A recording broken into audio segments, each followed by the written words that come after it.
بسم اللہ الرحمن الرحیم۔ السلام علیکم۔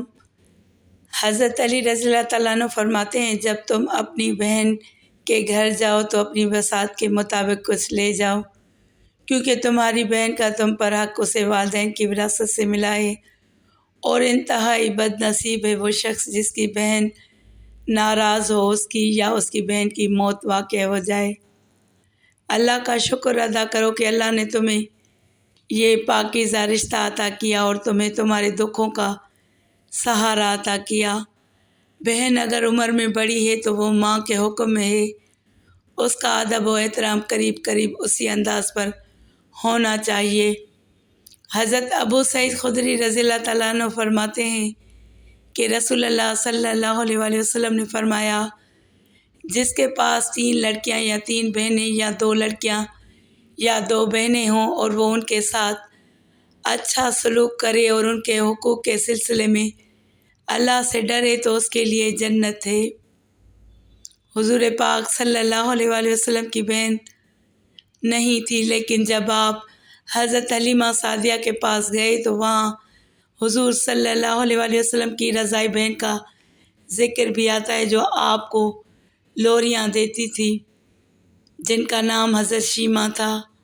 جب غزوات کا سلسلہ شروع ہوا تو جس قبیلے میں سیدہ شیمہ کی شادی ہوئی تھی، اس قبیلے کے ساتھ مسلمانوں کا ٹکراؤ آ گیا۔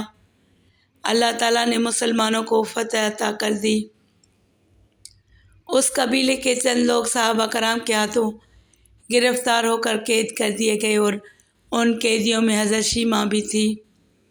مسلمانوں نے انہیں گرفتار کرتے وقت جنگی سختی سے کام لیا۔ اس وقت وہ بڑی عمر کی تھی۔ انہوں نے لشکریوں سے کہا، جانتے نہیں ہو میں تمہارے صاحب کی رضائی بہن ہوں، میرے ساتھ ادب سے بات کرو، لیکن سپاہیوں کو یقین نہ آیا۔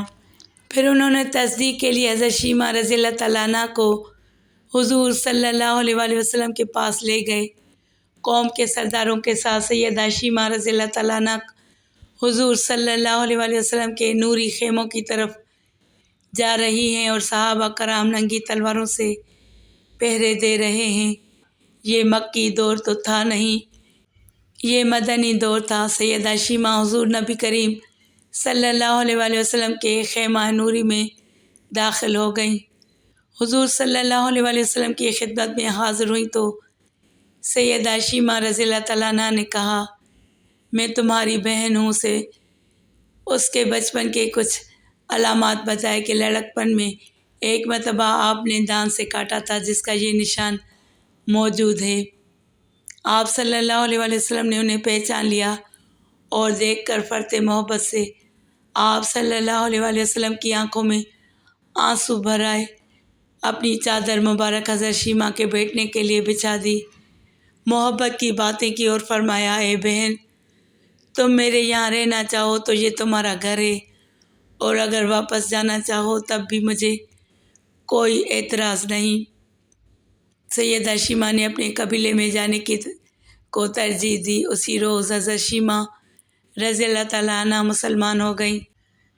آپ صلی اللہ علیہ وآلہ وسلم نے انہیں چلتے وقت ان کو کچھ اونٹ اور بکریاں اور 3 غلام اور 1 باندی عطا فرمائی۔ نبی کریم صلی اللہ علیہ وآلہ وسلم نے ان کے قیدیوں کو چھوڑنے کا اعلان کیا اور اسے تحفہ بھی دیا، کیونکہ بھائیوں کے دروازے پر جب بہنیں آتی ہیں تو بھائی خالی ہاتھ بہنوں کو نہیں موڑا کرتے۔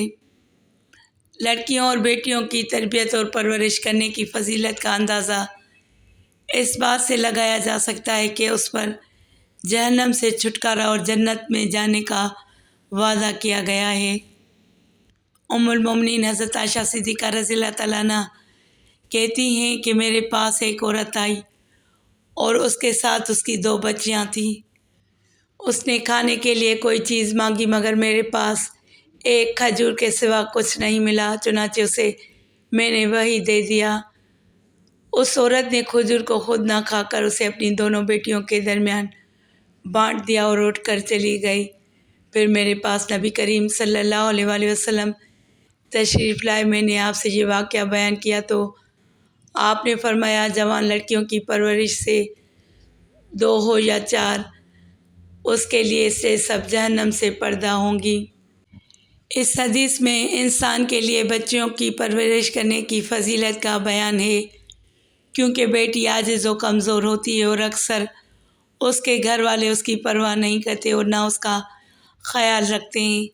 اس لیے نبی کریم صلی اللہ علیہ وآلہ وسلم نے فرمایا، جس نے 2 لڑکیوں کی پرورش و تربیت کی یہاں تک کہ بالغ ہو گئیں تو وہ روز قیامت اس حال میں آئے گا کہ میں اور ان 2 انگلیوں کی طرح ہوں گے۔ اور آپ صلی اللہ علیہ وآلہ وسلم نے اپنی دونوں انگلیاں یعنی شہادت اور درمیانی انگلی کو ملا کر دکھایا۔ اس کا مفہوم یہ ہے کہ وہ جنت میں رسول اللہ صلی اللہ علیہ وآلہ وسلم کا ساتھی ہوگا اگر اس نے 2 لڑکیوں یعنی 2 بیٹیوں یا بہنوں وغیرہ کی پرورش کی ہوگی۔